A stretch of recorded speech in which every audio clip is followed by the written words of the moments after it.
Many countries in Asia are now facing low birth rates and shrinking populations.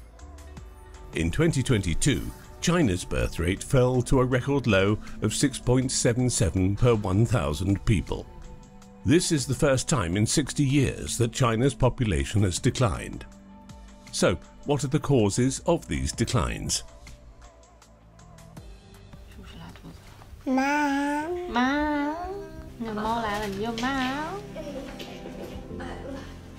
This is Nancy, an e-commerce officer in her early 30s. She lives in an apartment in Beijing with her family. Nancy is juggling a full-time job and raising her children. She says it's almost impossible to balance the two roles. She is, however, unable to abandon her job and dedicate herself entirely to raising her children because she needs the income from her work. Nancy said that her parents want her to have a second child, but it would be too expensive. 可能互联网一定程度上也放大了这种生育的这种恐怖，因为以前没有人跟我们讲过怀孕的那种痛苦，还有生产过程中的那种痛苦。然后一旦就是这个痛苦被大家展示出来了，你就会发现啊，天啊，这么恐怖，我为什么要干这个事儿？其实也是很多人，包括我自己吧，前期不太愿意生小孩的一个原因吧，因为这几年学区房的价格实在太高了。如果说你再生一个，你要经历一遍养育的痛苦，然后可能你这个你的回到工作的这种恢复时间，可能从1年变成3年，就其实有很多选择，你就会会影响你人生的选择吧。所以这个事儿还没说好。对，当然其实老人是希望的。 对，老人希望孩子越多越好嘛。我自己来讲，其实想要2胎，但是确实精力上感觉有点不济了。Being hesitant about having children has been a major contributor to China's declining birth rate for many years. This is how the young generation of Chinese people, including Nancy, feel. In 2022, China's birth rate was at a record low. That year, the population of China decreased by about 850,000 people. This means the number of people passing away exceeded the number of births. This marks the first reduction in China's population in 6 decades. China's infamous one-child policy lasted for 35 years. In 2016, this policy was scrapped, allowing all couples to have 2 children for the first time, expanding to a maximum of 3 children per family in 2021. This policy change has not, however, helped to increase China's birth rate.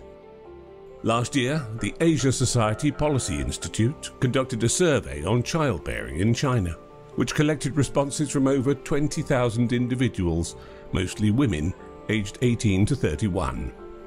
2/3 of the respondents said that they do not want to have children.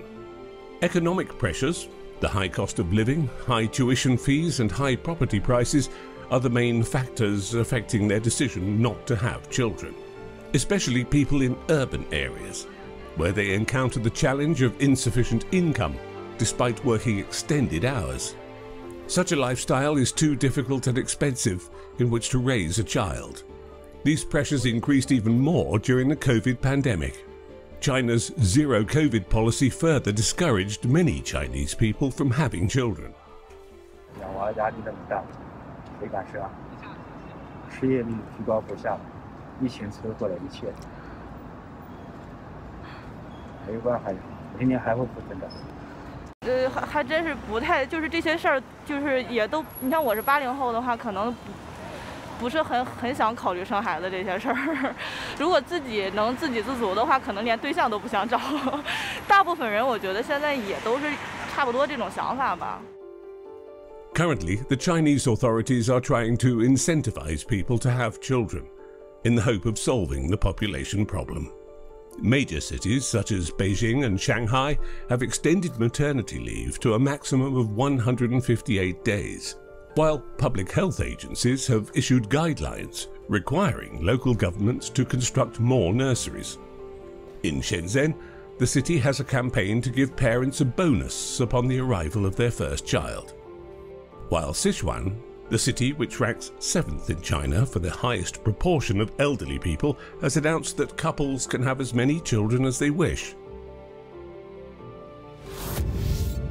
If you want to see more great content from all over the world, please like the video, subscribe to our channel and hit the bell icon. Thank you.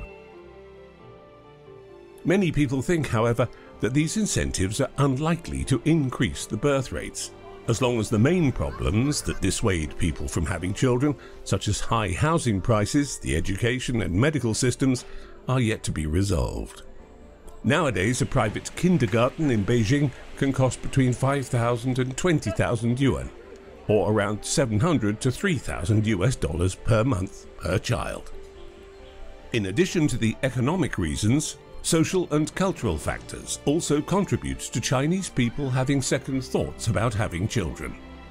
Well-educated and working Chinese women are often forced to choose between being the ideal mother in a modern Chinese society and advancing their careers.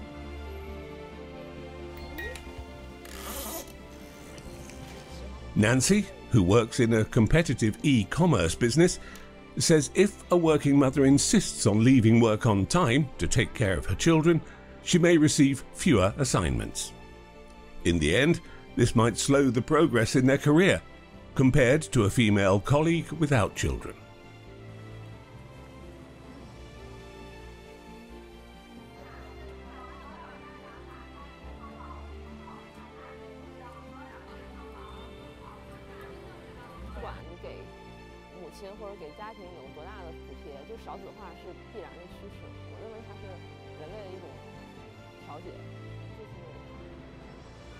In the past, China's economy has benefited from a large number of young workers.